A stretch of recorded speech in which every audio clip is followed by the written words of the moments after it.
welcome to the podcast.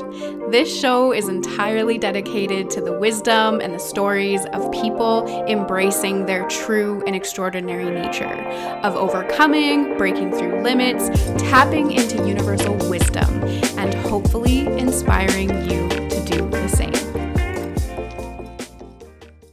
Okay, welcome back to Being Extraordinary. Today I have a really special guest, Stephanie. How do you say your last name? Hey. It's just hey, Stephanie, hey? Yeah, that's me. I was actually thinking as soon as I said that, I was like, is that her last name or is that just like her tagline? No, it's my last name. Stephanie, hey, all right. And I'd actually approached you, Stephanie, because I see you on the internet, online, and I always see like your really inspiring posts and you have this incredible story of overcoming loss and grief. And the point of this whole podcast is really to capture those stories of people taking things that happen every day to people. And they're sometimes really challenging events, and nobody talks about these things. Nobody talks about their story. And we all have one. We all have these pieces that we're constantly trying to overcome, but we all think we're doing it alone in some way. And I really love your story because you've become an advocate and you've taken something that's been really challenging and you've turned it into something so shiny and bright. And I've always really admired that about you. So I'm very excited to have you to share your story about losing your mom. Yeah. Awesome. So thank you for being here. And we would love it if you shared a bit of your story, because even I'll be learning some of it for the first time. So I'm excited to hear like how you take something so painful like grief and you've turned it into something so shiny and nice and beautiful.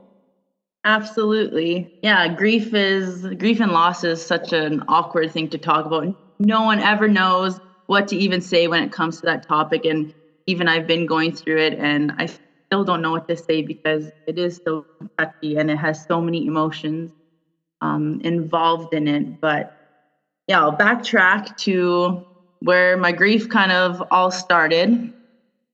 So my mom was diagnosed with ovarian cancer in the summer of 2014.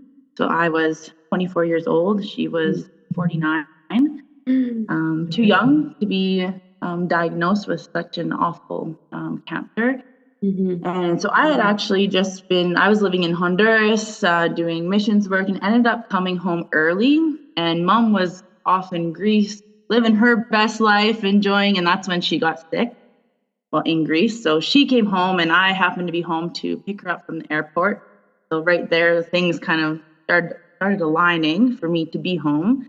So I picked her up from the airport and she looked so sick, so deathly. Like her cheeks were sunken in, lips were purple, but all she wanted after getting off the airplane was to go have a bath because we all feel yucky.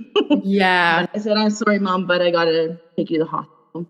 I know you want to have a bath, but we got to get you some help. So I took her to the hospital. They ended up finding blood clots, eventually after a few other things on her lungs, which then presented ovarian cancer.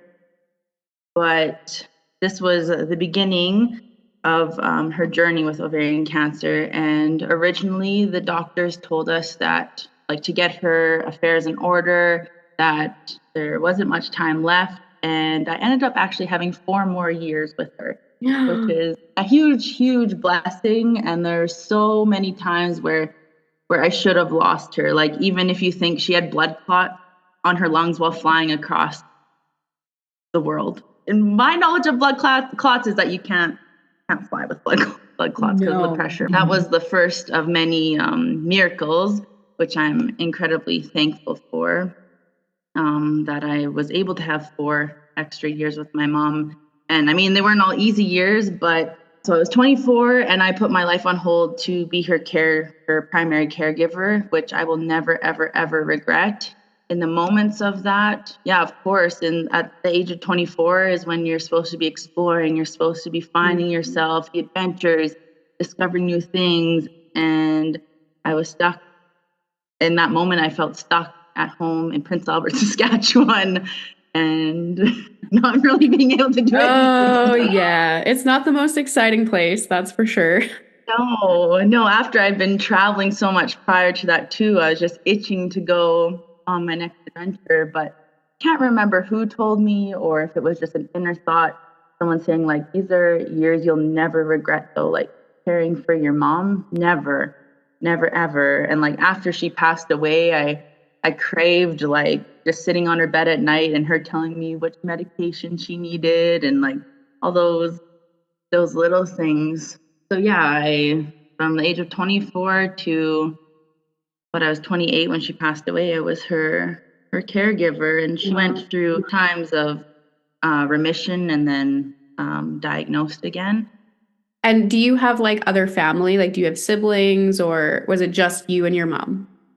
Just me and my mom. So my mom divorced when I was 3 years old, and it was just pretty much her and I since then. So she was my best friend.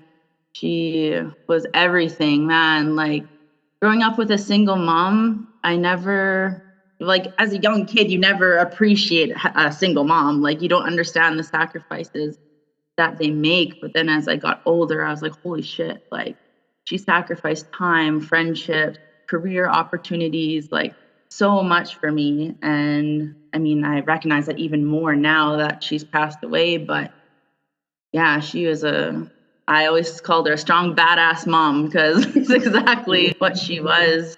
Yeah, it was just her and I, just her and I. Wow, that's your core family. Are you connected to like your grandparents? Do you have other people around?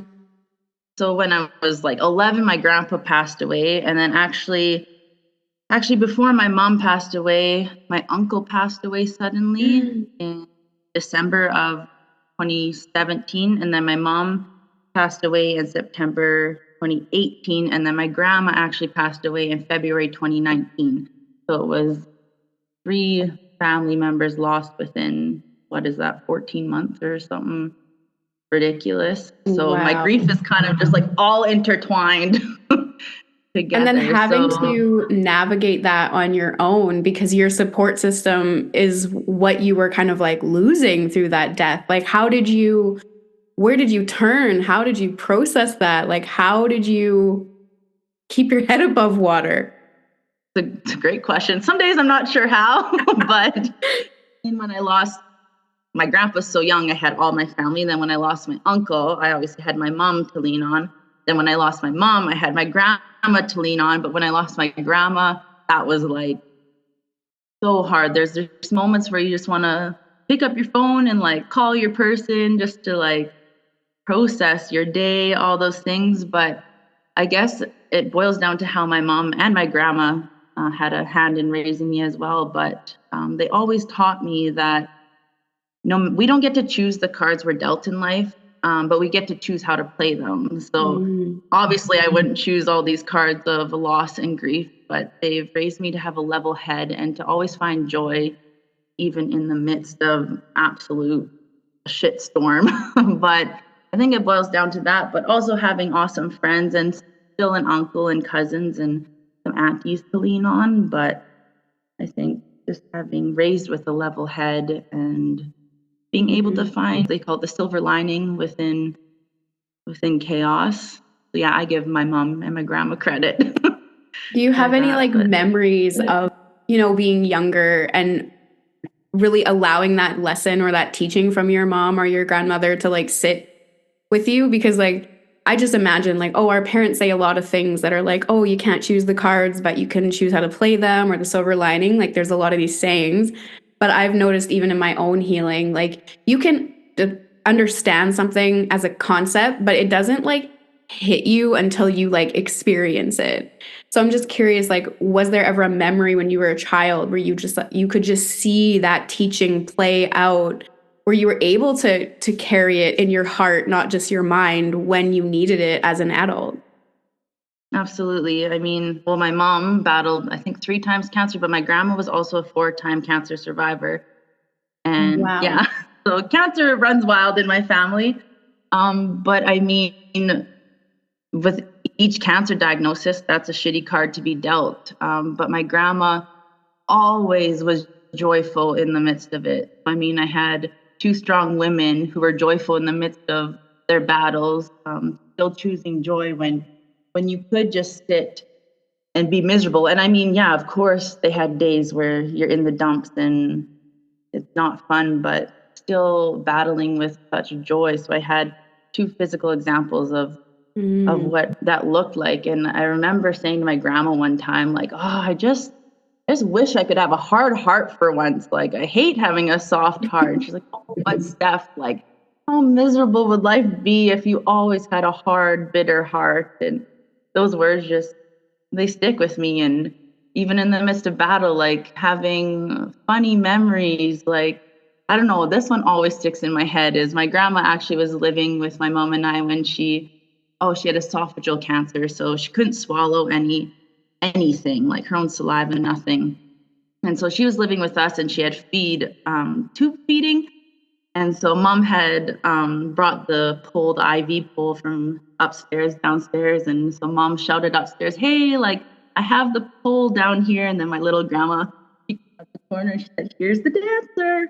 Like, just humor within, like, the worst of the worst. So it's choosing joy within the midst of chaos and, yeah, shitty circumstances.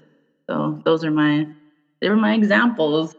They're the choices that they're making and their attitudes within. When so many people do choose bitterness, they chose joy. So, And it just feels like such a giant like polarity of feelings, right? Like experiencing so much grief and loss, but still in almost like a fleeting same moment, witnessing so much joy. How does exactly. like if you had advice for people that were like managing really challenging emotions and trying to connect to their joy, like, what do people anchor into? What did you anchor into? Like, was it your teachings and your foundations, or how did you find it in those moments where it was really challenging? Oh man, I don't know. I just feel like it's been so ingrained in me that there's always good. There's always good. It could be Mm. the simplest thing of like, I mean, I love popcorn. So if I'm having a bad day, I'll have a bowl of popcorn or watch a movie, hang out with your friends. Like there's play card games. My mom, grandma, and I would always watch Wheel of Fortune, like finding those little bits of joy. Like Mm.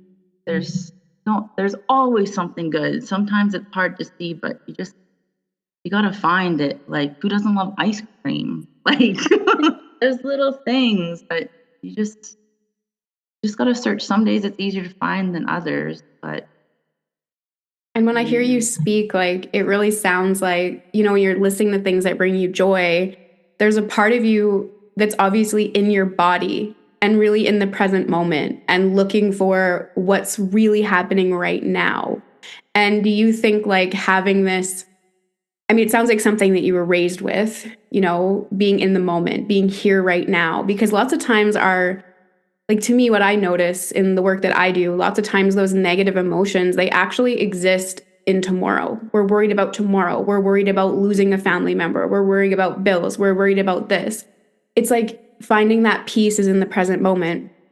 And do you think like having this experience in your life where it's like kind of you're sick and you're healthy, they're sick and they're healthy, did it really change your perspective on time and being in the moment and taking in that kind of like presence and really appreciating what you do have? Do you feel like that assisted you, or was that how you were raised?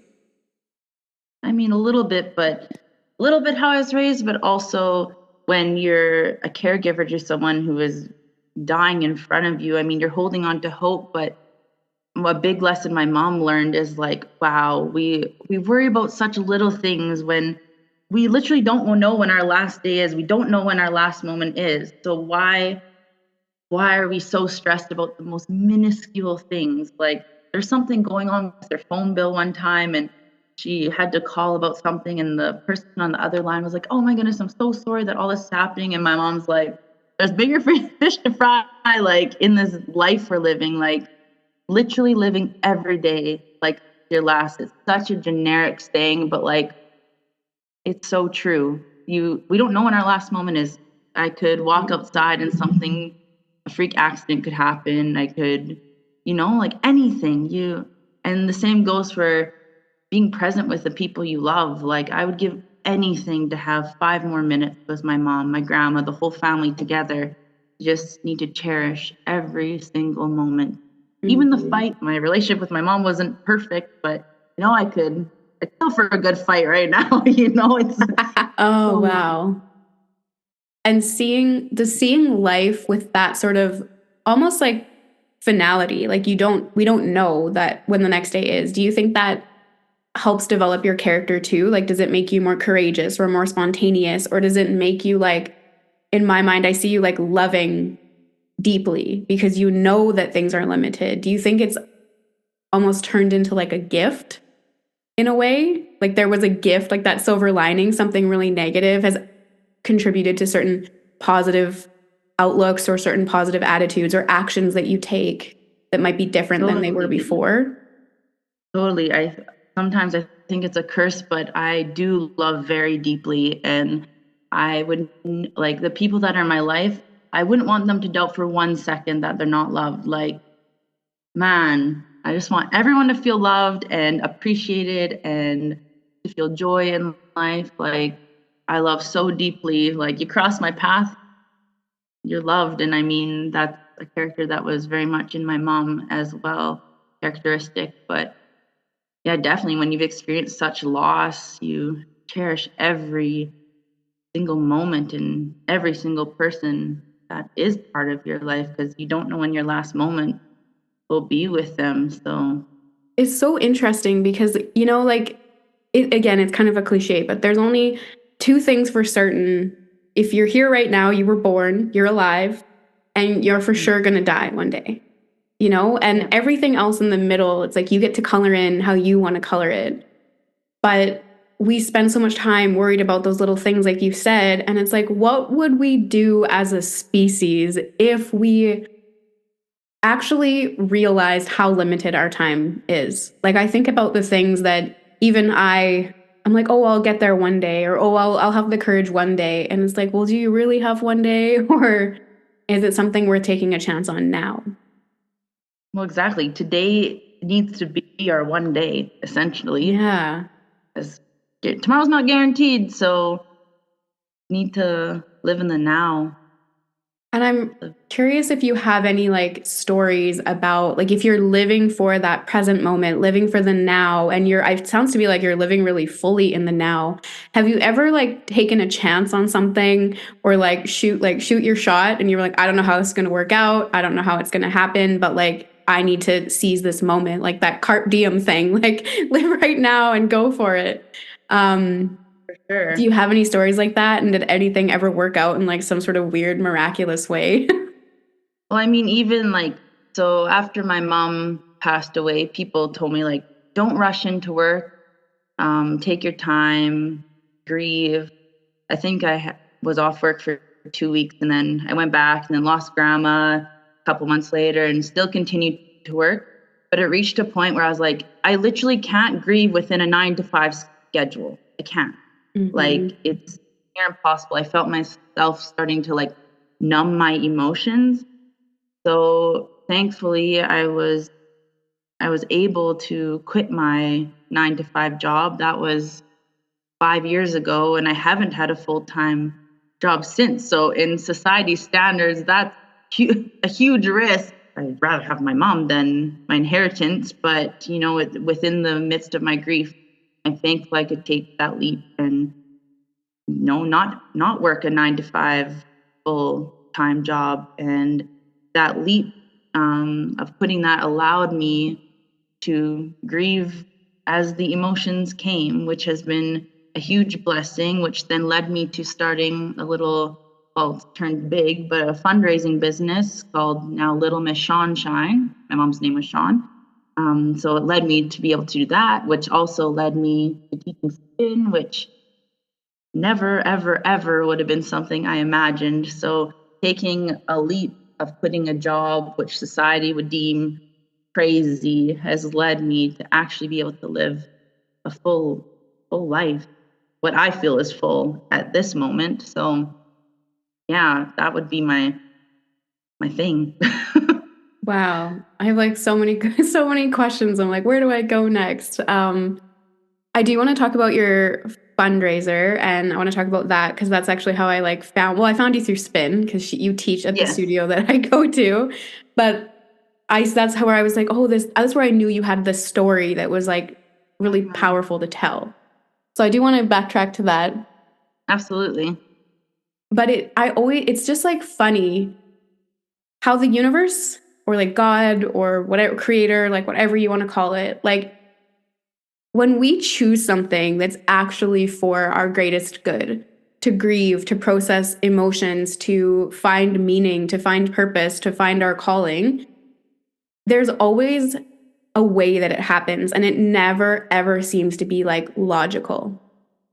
And Never. just to like caveat, I'll just tell you like a story that happened to me that was similar about work, but in a totally different context. When I was like completely like eviscerated from my 9 to 5 job, and I felt like maxed out, and I started asking questions. I got into spirituality, and I do what I do now. When I left that workplace, I left a salary, I left a pension, I left all these things, and I went to doing like very cheap readings, and I was managing at a restaurant in town. So I took like a massive pay cut, but the way that money works when you're working in the service industry or when you're offering a service, like it just kind of comes when you need it. And then I don't think I ever would have had the courage to actually leave my 9 to 5 to pursue something that didn't destroy me, right? If COVID wouldn't have happened. Like I got laid off and this is all I did have. And I had like, you get laid off, so you get EI. And it just took me for like a month. And then all of a sudden I was making like a full-time wage doing what I was doing. And it's like, it's just this like decision to say, I'm worthy of feeling my feelings. I'm worthy of my purpose. I'm worthy of this. And the universe is just like, sign and stamp it. Yeah, I got you. And it happens every time. And it's just like none of us trust, which is fair. None of us trust No, that it's scary. It's process. scary to take It's those leaps. so scary. Do you think like, what was that moment that you decided you couldn't do it? Like, what did your grief like look like? Or did you have that moment where you were kind of like, life is short. I don't want to be here. Like what pushed you over the edge to leave your job and decide that you were worthy of that process? I think I was, well, I like when I'm dealing with public, I was a secretary. So when you got people coming into your office, like you have to put on a presentable face while Mm. I'm having such deep feelings. Like I've just lost my 2 rocks essentially. And now I'm trying to discover life alone.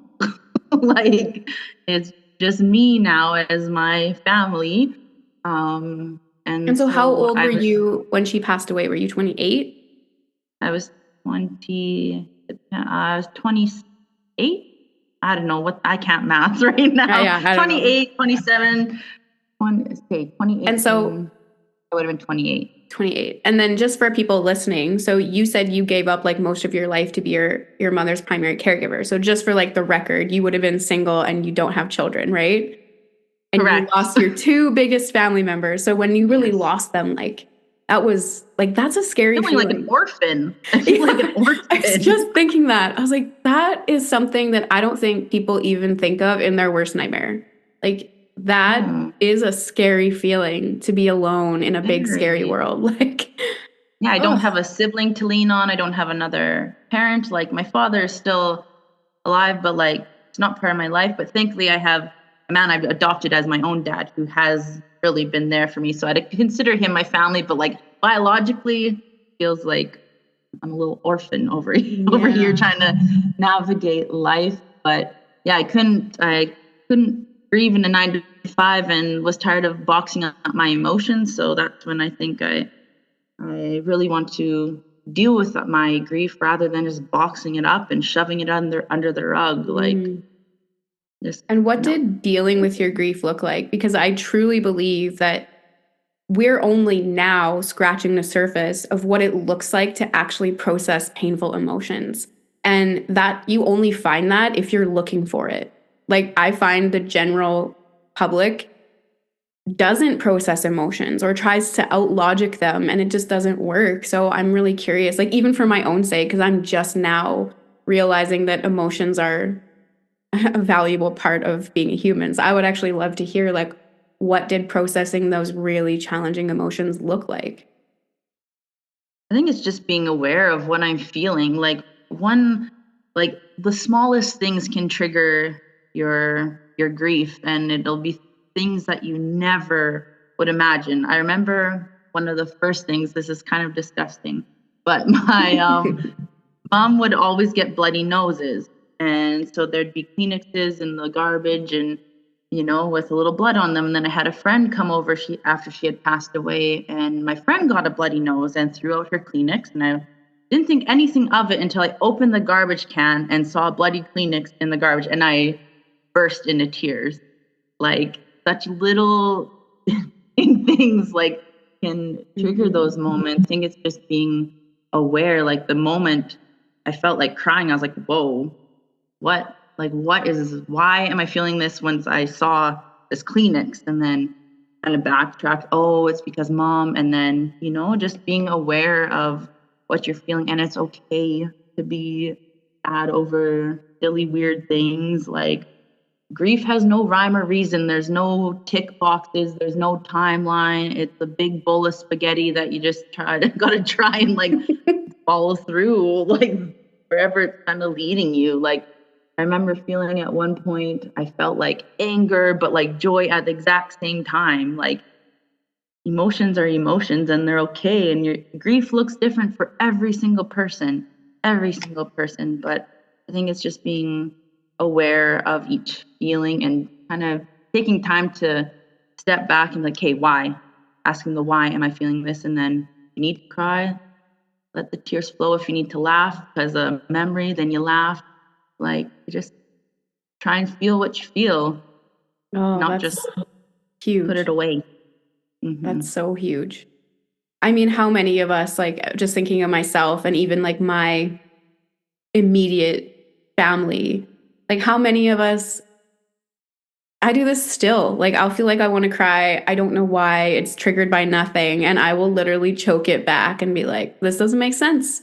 It's not logical to do this here. You have to just carry on. And it's like, yeah, like, why do we do that? There was even a few times you were talking and I was like, I'm going to cry. And it's like, don't do it. And it's like, why can't you just do it? Like, oh, that's huge. Like and I think like loving yourself say, enough to give yourself space to do that. Like, that's a huge 100%. decision that I don't think people even consider. That self-awareness is huge. You're very self-aware. Like, that is impressive. I try to be. There's some moments I'm not, but I mean, we're all human, and I just keep saying lately, like, we're all just trying to get through this life. So why not try and do it together? Like, if we just would open our mouths and share genuinely how we're feeling, like, more often than not, if I share something, someone's like, oh, me too. Well, let's just talk about it, because literally we're all going through the same things. Like, that mentally makes me think of too, like, just kind of like triggered like a Pandora's box of thoughts. So just today I was at the gym and there was like this woman that was across from me on the machine, and she had like this really low cut shirt on, and honestly her tits just looked great. Like, I was like, this girl is a bombshell. And I like wanted to tell her, but I was like, oh, I don't want her to think, like, I just couldn't help it. She was really right across from me. I wouldn't have like looked at her. And I wanted to tell her, but there's like, we live in this society that literally demonizes authenticity. Like, it's like you have to be very careful who you say what to and how you speak. And it's like we're not allowed to be curious or be learning. It's like we have to know how to handle every situation at any given time with like this intellect instead of this like emotion. Like, it's like we're all living from our head and not from our heart. But I was afraid to say something to her because I didn't want her to be like, oh, you're objectifying me, or, like, I'm not here for you to look at. Because we live in this like very toxic world where there's a protocol for everything. And I think it like robs us of our humanity, because I think I've thought about this a lot. Like, what are the key features of humanity? Like, what makes humanity human? What's something that like runs through all of our veins? And I think it's like this search for meaning. 100%. I think we're incredibly curious creatures. And I also think we're like prone to turning our pain, because we feel a lot of it, into art, into culture. We want to connect through these things. And we live in a world that tells us to literally do the exact opposite. And like hearing you say like, oh, we're just all human trying to get through this, like it just like gives like, it makes me even feel like this sense of permission. Like there isn't a protocol. There isn't a way to manage grief. There isn't a predictable outcome to life or even like how long you're going to live or be here. And it's like, yeah, why can't we just be a little more human, you know? And now I'm like, damn it, I should have just said it. And I remember saying to myself at the gym, like, do you want to be the person who didn't say it or do you want to be the person that did and even who it backfires? And I was like, I never want her to feel like what if it made her more uncomfortable? So I was like, fuck, I can't. But so I didn't. But now I'm like, I should have. I feel like she would have laughed and been like more confident or more whatever. But anyway. Maybe you'll get another opportunity. Maybe next time you're at the gym, she's going to be there again. And then that's your moment. You go tell her. That's my moment. And when you think about things like, you know, how limited time is, you know, you're just like, oh, like maybe sometimes we don't have tomorrow. And it's like, you just have to like seize that moment, whatever that moment is, feeling the tears, feeling the grief, having the laugh, like giving people permission to be human, sharing your authentic story. So do you feel like your experience has made you more courageous to be outspoken about hard things? Like, I guess you could share a little bit about what you're doing, like Little Miss Sunshine, because it's like amazing. And do you feel more courageous in a sense to be able to speak up about these hard things or advocate for things people don't want to talk about? Yeah, I feel like that's kind of what it's morphed into because, like I said, that grief is something so awkward to talk about. So, one, I want it to become something normal to talk about, as well as Little Miss Sunshine ended up, that I started as a creative outlet for my grief because at my job that I'd quit, I had creative outlet, and then I quit that job and I didn't have a creative outlet. So I wanted to channel those emotions into creating and a purpose, putting I guess, a purpose in my grief. I don't know how to word it. So Little Miss Sunshine was born. I represent the Little Miss, and then my mom's name was Sean, so she's the Sunshine. So it has turned into fundraising for Ovarian Cancer Canada, and since she's passed away in 2018, we've raised over $60,000. Oh my which God. is absolutely insane. Like, wow, congratulations. That's huge. It's so wild, but that is just coming from channeling grief and finding a purpose within such loss. So it was a way for me to still feel connected to my mom. And when she was sick with ovarian cancer, like it was super important for her to raise awareness of this disease because it's so subtle. Like the symptoms of ovarian cancer are like bloating, urinary changes. Well, those things happen just like on a daily basis. So for things, I don't know, also, so raising money, but also raising awareness of ovarian cancer and keeping my mom's legacy going is now what this has all become. So yeah, that's the basis of Little Miss Sunshine. Yeah, it all started with making greeting cards, and then it's morphed into just a bunch of fundraising stuff. So yeah, it brings me, I guess that's what brings me joy within the midst of my grief. Oh, that's so amazing. And like you're such a when I said that what I think humanity is like special at, I wasn't like making the connection, and that's exactly what you did. Like took pain and turned it into like art, turned it into something beautiful. And I think like I've often wondered like what's the purpose of pain? And it does feel like if you give it space and you acknowledge it, it does feel like sometimes it does lead people to these really much greater purposes that may not have been found if everything was always easy and we start taking things for granted and, you know, like that kind of space. So I do think we have this innate ability as humans to turn our pain into like something beautiful or turn it into like something like art, art or culture. Yes, but it has to be a choice. Yeah. It has to be a choice to do it because literally no one on this world has not experienced pain. Every single person experiences pain.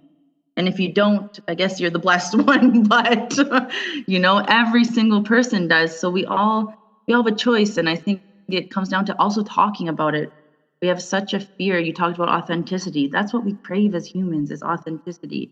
So the fact that we're all scared to share our story or be judged about it when the person next to us is probably going through something similar or could at least relate. And then we like, if all humanity was just open, like, oh, it'd just be so beautiful. Oh my God, that is the world I'm dreaming of. Because we are scared. I think we are scared to connect. We all crave that connection and that authenticity, like you said, but we're like afraid. We're afraid of it. Or we've been, I want to say, I feel like we're conditioned to be afraid of it. Because when you actually share your story, like I feel my body language like changes, like compared to when we first logged on and we were like, oh, we're going to do this recording. And it's like, oh, it's a little bit like, okay, let's just like get comfortable. And then as soon as somebody chooses to be authentic and open, it like gives permission for everyone else to like exhale, like I feel like I was like, oh, like I can exhale here. I don't have to be like perfect or Yes. professional or whatever. And it's like, somebody does have to be the way shower, right? Someone has to go first and be like, everyone can breathe here. Everyone can Yes, do what they want here. And that's a special gift that I feel you have. That's amazing. Thank you. That means a lot. And I think, now that I teach spin, like that's what I want my classes, each class to be a safe space for people, especially in like when you're exercising, endorphins, emotions start going wild. So I always want there to be a safe space for someone because it's so rare to find in our world. So if someone can come in and just authentically be themselves, I'm doing my job, I guess. Mm-hmm. For sure you are. And that's so true with spin. Like if no one's been to a spin class, like if you like I've cried so many times in that room. Like you just hit that peak and like you can't like keep it together anymore. And you're like, I feel like I have to cry about everything right now. But it feels so good. It's like a cleansing cry. Well, the beauty of spin too, it's a dark room. No one knows if it's sweat or tears or what's going on. It's just you in that space, but the energy, everyone coming together and just going for it. And Oh, yes, spin, if it wasn't for spin as well, like my grief would have looked incredibly different. So I gotta give a little shout out to that as well. the Spin Studio in Prince Albert. I love it. So true. Yes, I think a lot of people have this healed is in your that sign space. if you haven't been. Yeah, if you haven't been, check it out. I'm just like curious because I'm just like thinking about I can just like sense from you that like one of your greatest purposes and like gifts is to help people process their emotions. And you definitely do it in spin class. You definitely do it with the work that you do. And I'm just dying to know like what is your birthday? I don't know if it's gonna immediately be obvious, but I'm so curious. My birthday is November 23rd. Sagittarius. I don't know much about this, but Yeah. That's not, I was like, she's got somewhere in your chart, there's gotta be some big time like water healing. But actually, when I first was talking to you, I was like, I bet she's a Sagittarius. When you're like, I was traveling, I was in Honduras. I was like, oh, not that I like to put people in boxes, but that's not what I think, but I'm like prone to look at it that way. But no, it I doesn't love it. matter what your sign is. It's definitely like a gift of yours. I can just like sense it. Like you help people process like big emotions by first of all giving people permission, making them feel safe and like willingness to go there. And I mean, you've already been a caregiver, so it's like you can hold that space and let people just open up. Like I even feel more open. Like it's just, and you do people cry around you a lot even or like overshare with you even if like you don't know them? You could be like in a grocery line and they'd be like, "Oh, my cat died." And you'd be like, "Oh." Sorry to hear that. Yes, sometimes. Absolutely. Yes. Yeah. But I feel like as well, I want to be that for people because within my grief, a big thing is people allowing me just to share about my mom. Like Mm, if you never know what to say to someone grieving, ask them questions about their loved one. Ask them what their name was. Ask them stories about them. Ask them who that person was. Like when people ask me, who was your mom? Like my favorite thing, like give people space to share about their loved one, mm. like, That's powerful advice, and honestly, because I don't think people know what to do, right? They don't want to. I think people are uncomfortable with grief, but I also think people like don't want to make it worse, right? So that is really good advice. No, I have had a few things said to me in my grief because people don't know what to say, but one that really sticks out to me is at my mom's funeral. Someone's tapped me on the shoulder and said, "Oh, I guess it's just part of life." It's just like, okay, Oh these my are things God. we don't say. So yes, if you don't know what to say, just ask them questions about their loved one. A listening ear. Oh, that's great advice. Ear. And I feel you're also like alluding, it's just like also highlighting the power of like chosen family or like friends, that it doesn't always have to be us seeking refuge in who we think we're supposed to be seeking refuge in. Like sometimes it's like the best friend or the long late night calls or whatever that are going to get us through. And it makes me also think like we live in a world where people don't think that they're valuable. Like I think most of us like walk around feeling like I'm just like a cog in the machine kind of thing. And it's like you don't know what you're able to do for the people around you just by like listening or holding space or being a friend or being reliable. And some people Exactly. don't have family and aren't close to their family. No, And it does take form in like unexpected ways. So that's something I'm listening to anyway. definitely. You just never know who's going to cross your path. You don't know. Like, I mean, at the studio, I've met some of my best friends now who, if it wasn't for that space, I never would have met them ever. And now it's like, oh, some of these, one girl, I'm like, each other like soul sisters now because you're just meant to cross paths. You get to choose your people and you just need to kind of look who's crossing your path and let it, let it be, let it come fruition, I guess. And did you have to step outside your comfort zone in order to choose to go to the spin studio and like reach out and like choose to be a instructor? Like did that push you out of your comfort zone a little bit? Oh my goodness, absolutely. Like when it comes when it comes to fitness, I hated moving. Like in high school, no, I was not active in the least bit. Like any kind of physical activity, going to the gym, so intimidating. Like you never would have found me in a gym. I was the girl that had the gym membership but never went. Mm-hmm. And so, yeah, March 2019 was my very first spin class. I actually went with a friend who no longer goes, and my body just craved it. It was the energy, it was the loud music, you're dancing on bikes, like just the best atmosphere. And I remember like a week after my first class, I was sitting at home bored on a Saturday. And I was like, I wonder if there's any classes. And I was like, who am I? Like, what is happening? Like, craving that movement. So, yeah, I started just spinning. And then I ended up being like a front desk girl. It was called the Karma Girls. So we would work and then spin was our pay and for free. And then just before COVID, the owner of the studio, Des, she was calling for auditions, and I had no thought of even doing it. Like I was just learning to move my body at this point, and the owner said, "So, are you auditioning?" I was like, "Oh, nice, good joke." Like, no, and she's like, "No, I want to see you audition." Like, okay. And some of the other instructors, like Steph, like, Des doesn't just tell people to audition. There's something that she sees in you that you should go do this. So in the lead up to the auditions, I remember messaging Des and being like, I can't do it. And she's like, I will drag you onto that podium. Like you're doing it. So I did it. There were 17, I think, of us in our audition. Wow. And it was turn. I get up there and I go in like for the first movement and the mic fell around my neck.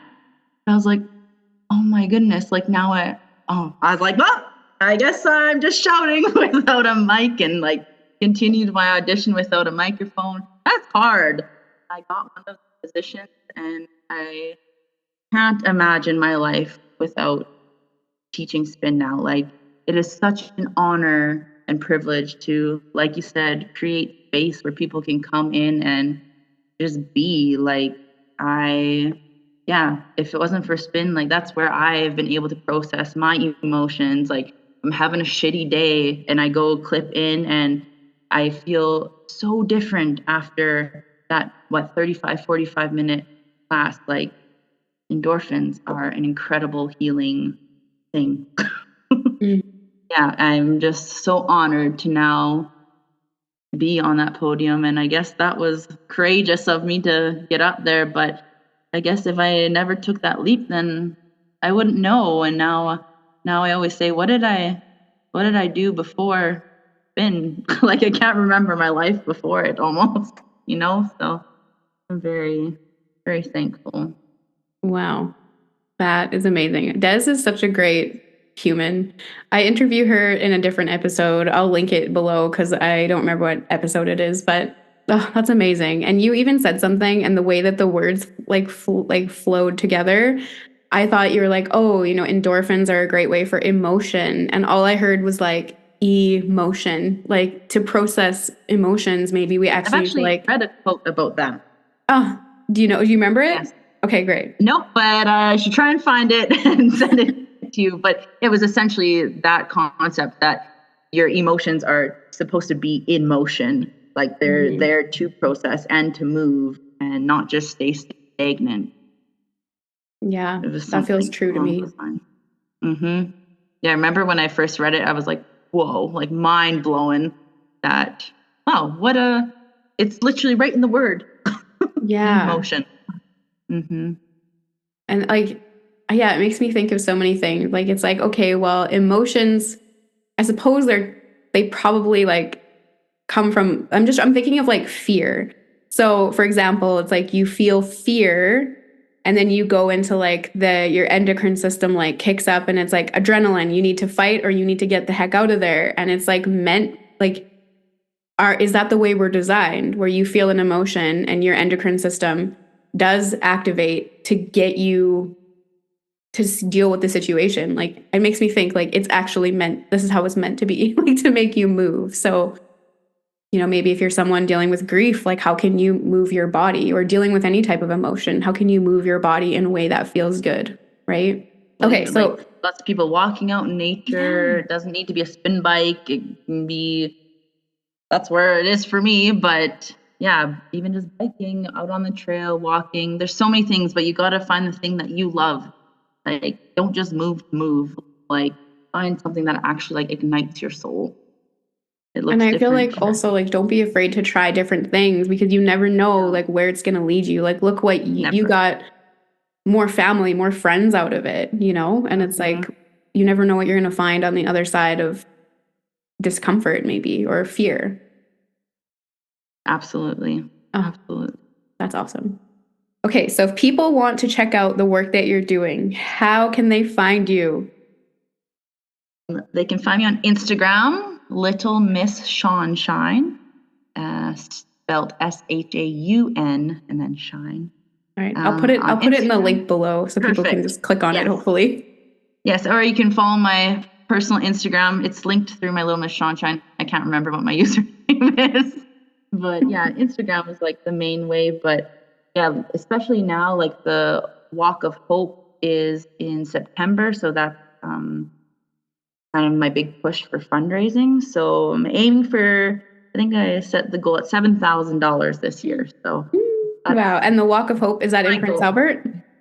It's in Saskatoon. So I love going because I feel like it's so powerful to see they call them teal warriors, women battling ovarian cancer, them all coming together. And it's a time as well for my mom's friends come and walk with me. And those are like little pieces of my mom when I see her friends and then my friends, just a time of support. So that's when I fundraise and then do the big, drop the big donation for September. There'll be lots of things coming up for fundraising. So yes, absolutely follow along the journey.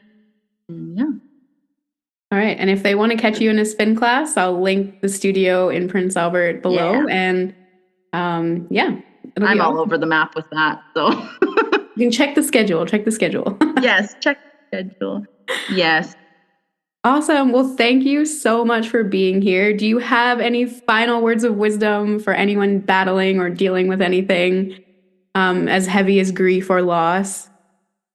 I think the big thing is don't be worried about what your grief looks like. You can't compare it to the person beside you because we all process it differently, and there is no timeline on your grief.